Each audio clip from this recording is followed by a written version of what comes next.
as a whole, what we're trying to accomplish here is we're drawing out of each candidate, we're drawing out the warrior spirit.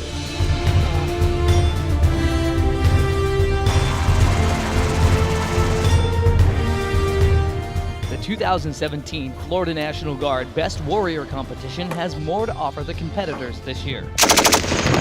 One of the winners from last year says, no matter who wins, they'll be better prepared to move on. It's definitely improved as far as the tactics, and it's mirroring regions basically, which is definitely what I needed last year, and I'm definitely grateful that they're bringing that to the table. Sergeant Major Enrique Mendez is the man who brought that to the table, and he says it's because he was able to recognize his mistake. Last year, we put the event on, and in my error, we didn't put a lot of thought process into it. So like any good leader, he took an assessment, adjusted fire. This is Cadre 1, adjust fire, over.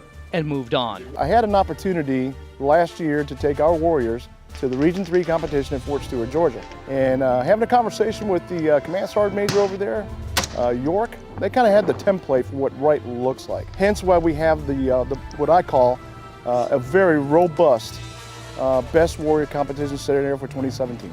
And the troops recognize these changes as a good thing. You can't really know what exactly to expect because every year they add new stuff to it and they try to make it a little better for the soldiers competing. Some of the changes, it's now 4.5 days instead of 2.5. The Florida Air National Guard sent a team. PFC Janella Sanders is the only female competing, and the Public Affairs Office set up a studio with a 10-person team to cover every angle of the competition.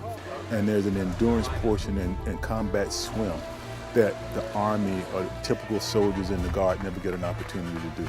So this will not only prepare them to be the best warriors in the state of Florida, but if they ever deploy, some of the skills that they've learned today will take them further into a combat zone or another area that we deploy them in.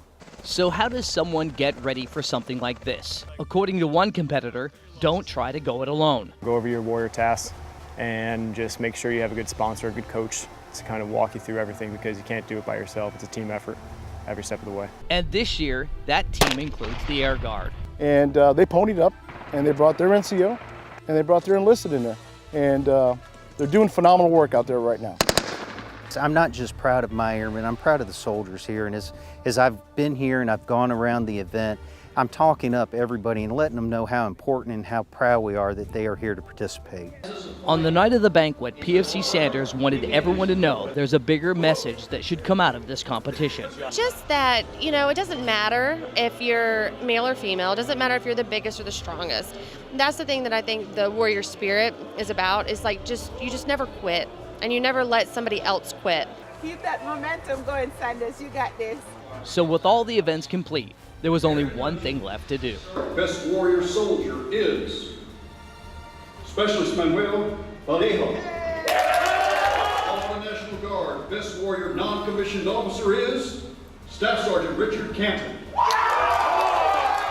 So for the second year in a row, the competition was swept by the 2nd of the 116th Field Artillery. So now it's time to get ready for the next competition. What are you guys going to do to prepare? We're going to continue with the hard work and dedication that brought us here and got us this far. We're going to elevate our experiences and our game to the next level. So Caton and Vallejo will be moving on to the Region 3 competition. And to the 12,000 soldiers and airmen of the Florida National Guard, do you have what it takes to be the 2018 Best Warrior? Reporting from Camp Landing, I'm AJ Artley for the Florida National Guard. Always ready, always there.